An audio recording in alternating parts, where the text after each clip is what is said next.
Hello and welcome to another episode of CM Live. I'm Colion Noir. If you don't know who Julie Golob is, you're missing out. Check this.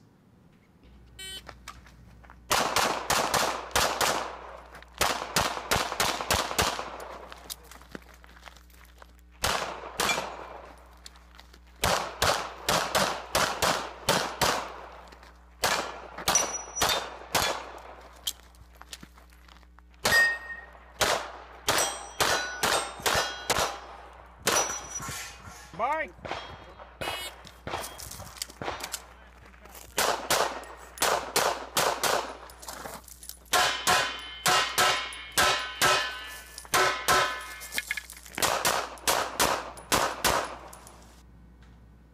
She's a world champion shooter. She's an Army veteran, and she's my guest. How's it going, Julie?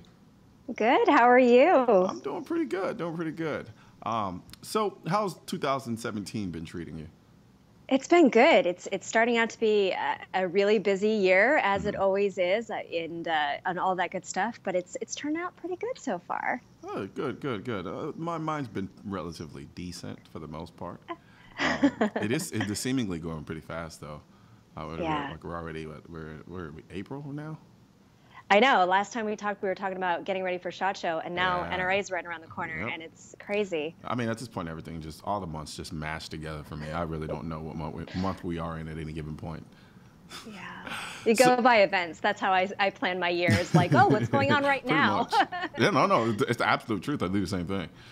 So, so what have you been up to so far this year? Staying out of trouble, getting into trouble? Back. Oh, yes, always both.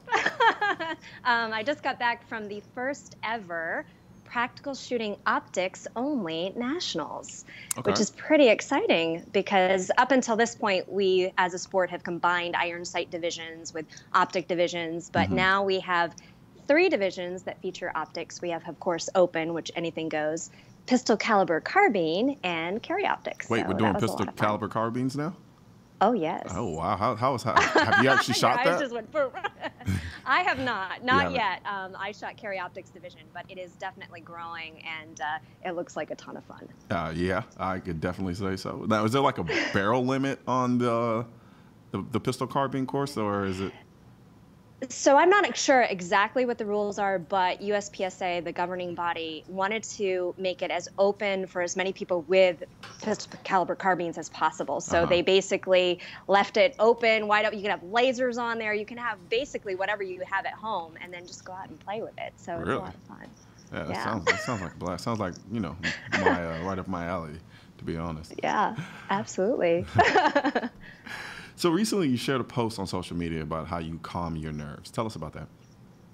Oh, yes. The nerve monster is definitely something that challenges us as shooters.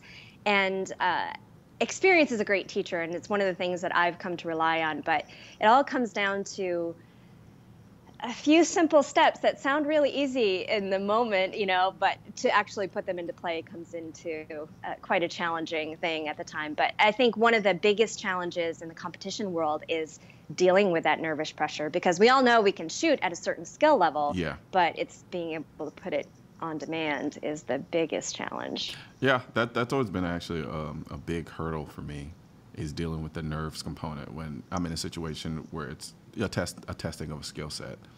And, it sucks sometimes because it's like, I know what I'm capable of. Like, not like theoretically so. Like, I know what I'm capable of. I've done it many a times. But Yes. you add in the nerve component. Now, if you don't justifiably deal with those issues, you're not going to be capable of very much. No, exactly. And you have to learn how to deal with the tension, accept it, make it good. You have to be in the moment, and you have to be thankful for the moment, because if you fight it, it's like it's like an undertow. It's like useless. You're never gonna get over that hurdle and figure out how to do it. So it's definitely something we do. Do you find that it is something that is activity specific? So for instance, like with me, if I'm about to give a speech in front of a massive group of people, I'm incredibly nervous, but I love it. Like it's actually more of a rush. Whereas other aspects or other things that I do where I may get nervous, I don't utilize that energy as efficiently the same way. Is it more wholesale for you, or is it very specific? No, it's specific. It depends on Yeah. the event. Like if I'm running and gunning, I like that because I Mm. feel that adrenaline and it gives me that little bit of extra oomph that I need to Yeah. be very competitive. But something like entering a Yankee Cup where you have a perfect score and it's staring at you in the face Yeah. and you're like, all those X's, you want them. That's the last time that you do not want your knees shaken when you're in the middle of that scenario. That's for sure. So now is learning to deal with those nerves, is that a question that you get a lot from people? Yes, I think that marks one of the things that marks top level shooters from shooters that are wanting to reach that level because they've learned how to deal with it. They've been able to maintain a certain level of proficiency under pressure that until you get there, it's like this amazing uphill battle and you're just constantly fighting it until suddenly you have that aha moment. And Yeah. people they want the secret answer, the secret recipe to the aha moment, but it's really something you have to experience. Which is very true. Do you think there's a way of training past the point of nervousness, like something becoming so automatic that you don't have to think about it, thus there's no element of nervousness, or do you think it's just kind of a myth, so to speak? I don't know, but I wouldn't want it. Like that would be boring then, because Yeah. like you said, when you have that speech, it's like that natural high. It's all of the exciting things that we get to do, and if there's no nerves, if there's no tension, there's no excitement, there's really no desire, and so then why do it, right? Yeah, I mean, I kind of agree with you a little bit because I think Right. for me the competitive nature is just like I don't care what it is, just get it away from me if it's going to hinder me succeeding at all. Right. And so it's kind of one of those deals where it's like I could use the nerves. It does make you feel alive, while at the same time it's like I just want to win. I just want to win. Whatever it takes, I just want to win. So if that means no nerves Right. at all and it's kind of boring, fine, let's win. But then you're right. But then it's like, but to what end though? So it can seem a little boring after play if there isn't kind of that inherent inner challenge with yourself. Yeah. But I am the guy who buys video games, and the first thing I do is look for cheat codes. So I'm probably not the best person to ask. But you're being competitive because you want to be fast, right? You Yeah. want to do it quickly. So see, there you go. Yeah, no, but it's definitely something that over time that I know, at least for me, it never really goes. It doesn't go away. I don't even think the level of intensity of nervousness goes down. I mean, I'm speaking for myself, but do you notice that to be the case with you in terms of the nervousness you felt from the very first time you shot a competition to the nervousness that you feel now when you shoot a competition? In terms of magnitude, are they on the same level? No, they are. I would say that they're definitely less now.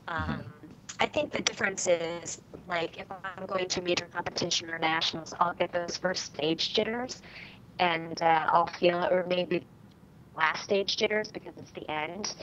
But the middle is really smooth sailing, whereas the beginning, it was virtually a train wreck the entire time. Every time the buzzer went, I would be so juiced that it would be really tough. But now, experience is a great teacher, so you feel that tension at the beginning, and then at the end, and then the middle, it's a little bit of a smooth sailing, or at least you hope anyway. Absolutely. So, what other advice do you typically give people when they ask, or actually, what other things do people typically ask you from an advice standpoint? In the competitive world, they usually want to know how much work it takes to get to be where you are. That's that usual like, well, how much time do you actually put into this? Yeah. Thinking that it's a pretty simple thing, but it's just like anything else. I mean, name any sport out there. You have to put the time in. You have to put the basic fundamental skills in. A lot of people want to jump beyond the fundamentals and just go for the advanced stuff. And even to this day, I'm practicing the basics all the time. I mean, the advanced stuff is what's fun. Fundamentals are boring. Well, they can be. Yes, but you got to do your homework, right? Yeah, very much so. No, you're right. I mean, it's definitely something that, it's easy to sidestep the fundamentals because we live in a day and age where we see the high speed, low drag, super fast action stuff and think, oh, that's awesome. I want to go out and I want to do that. And it's easy to overlook the basis or the foundation that the people who are actually doing these things are standing on, Right. especially as far as the fundamental skills and things of that nature. So if you had to point out a weakness in the fundamentals of shooting, What is that one weakness, a fundamental, like whether it be sight alignment, just something very basic, but you still struggle with to this day? Every now and again, I will give up on a shot before I'm finished with it. So I'll be wanting to move on to my next position, or I'll want to finish the stage before I'm completely done and respecting a certain target. And I've learned along the way to, compensate and come back for another one, make it up kind of thing. But I have to still, to this day, have that visual patience and say, nope, not yet. Okay, now you can go on. Because Gotcha. I've always wanted to go to the next step. Yep, no, I understand it. Well, we're going to take a quick break, and when we come back, we're going to talk with Julie about a little pushback she got on social media.